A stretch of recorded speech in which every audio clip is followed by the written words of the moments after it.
Welcome back. 1 week from today is the start of the Women of Color Summit in Niagara Falls. The theme is Rise. It stands for recognizing our influence, success, and essence. And one of the reasons we are seeing the need for discussions like this has to do with the absence of women of color in executive leadership roles when it comes to our not-for-profit organizations. And so joining me live in studio to discuss this event is Sarah Taylor from Positive Steps Consulting and Dr. Karen King from the Erie County Commission on the Status of Women. First of all, thank you so much for coming and joining me today. Thank you. This is an important topic because we know that many of the not-for-profits that we see across Western New York, I know you're from the Rochester area, whether or not these populations they serve are Hispanic or Native American or Black, but the people in position don't seem to reflect the people they serve.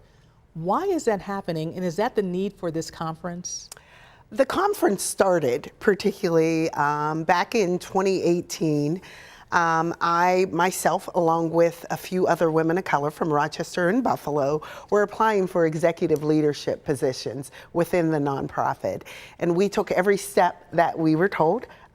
Get an executive coach, high-level mock interviews, began to do our research, had all the qualifications, were prominently next in line, and got no's. And from that nose, I wrote a story about the black ceiling for African-American female seeking CEO positions within nonprofit, and it went viral. And women from all over the country began to contact me and say, me too, me too. I am from the Latinx community, Indigenous, Asian, Native American. I have all the qualifications, but yet, and we also know it's not just the non-for-profit that's reflected. It's also reflected in corporate America, or not reflected. You're right. Dr. King, with the status on women, it's important that this topic is addressed, right? Absolutely. Because we want to address women, but we want to address all people to understand why.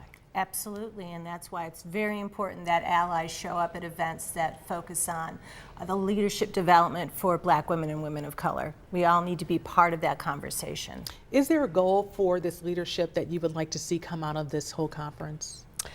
We want to have that conversation, and not just have the conversation, but conversation that leads to action, not performative, but really long-term, sustainable, addressing deep-rooted systemic issues. We have all the data regarding women of color in the workplace. At Heritage, where I work, the Division of Eleversity, we have 3,800 employees, many women of color. So we know that women of color make up large portions of the workforce. However, when we're looking at leadership and that career ladder, we also see there's a gap in the wage, who's promoted, how they're promoted, when they're promoted, who's supported in the workplace, and who's not. Are you seeing that in Erie County when you're dealing with women? Sure, of course, across the board, across the state. Erie County is no different than across the state, across the country. And what do women of color bring to the table? Because, of course, there are going to be some people who say, well, everybody brings the same thing to the table. Well, I think one of the things, we are one of the most educated groups in the nation. We know women of color have grown in education, the talent, the authenticity, not just the diversity in our skin color, but the diversity of thought. And there's often a lot of stereotypes and perceptions of who we are and what we are in the workforce. And this summit aims to challenge some of those perceptions and stereotypes and look at how can we break down barriers and advance opportunities along the career journey. I think it's so important because I think from this conference everybody can learn. Again, this is going to be happening June 5th and 6th in Niagara Falls. We will have all of the information on our website, WGRZ.com.